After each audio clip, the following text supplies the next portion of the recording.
નમસ્કાર મિત્રો, current affair 103માં આપના બધાનું હાર્દિક સ્વાગત છે.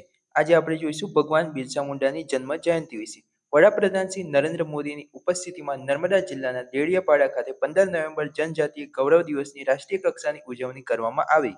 ગુજરાતના જનજાતિ સમુદાયના સર્વાંગી વિકાસ માટે રૂપિયા 2,000 કરોડની જનજાતીય કલ્યાણ યોજનાઓનું લોન્ચિંગ કરવામાં આવ્યું. બિરસા મુંડાના જન્મદિવસ નિમિત્તે વડાપ્રધાનશ્રીએ બિરસા મુંડાના વંશજ શ્રી સુખરામ મુંડા અને રવિ મુંડાને શાલ અને પુષ્પગુચ્છ અર્પણ કરી સન્માનિત કર્યા.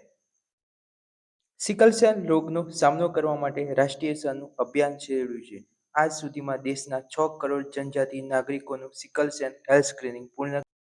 ધરતી આબા ભગવાન બિરસા મુંડાની 150મી જન્મ જયંતિને યાદગાર બનાવવા અને જનજાતીય નાયકોના શૌર્ય તથા અમૂલ્ય યોગદાનને સન્માનિત કરવા માટે સમગ્ર દેશમાં 2025નું વર્ષ જનજાતીય ગૌરવ વર્ષ તરીકે ઉજવાઈ રહ્યું છે.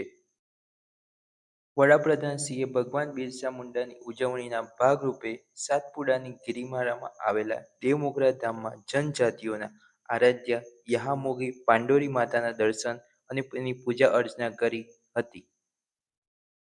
આ સાથે જ વડાપ્રધાનશ્રીએ ગુજરાત એસટીની ભગવાન બિરસા મુંડા જનજાતીય પરિવહન બસોને લીલી ઝંડી આપીને પ્રસ્થાન કરાવ્યું હતું.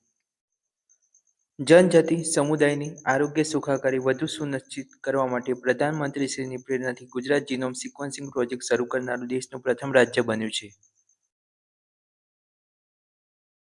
ભગવાન બિરસા મુંડા જન્મ જયંતિ ગુજરાતના નર્મદા દેડિયાપાડા ખાતે જનજાતીય ગૌરવ દિવસ તરીકે ઉજવવામાં આવે છે, જે આદરણીય આદિવાસી સ્વાતંત્ર્ય સેનાની અને સમાજ સુધારકની 150મી જન્મ જયંતિની યાદમાં ઉજવવામાં.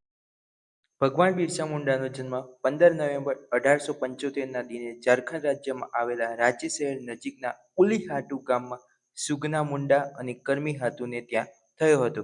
સુગના મુંડાને ત્યાં જન્મ થયો હોવાથી તેમને બિરસા મુંડા તરીકે યાદ કરવામાં આવે છે.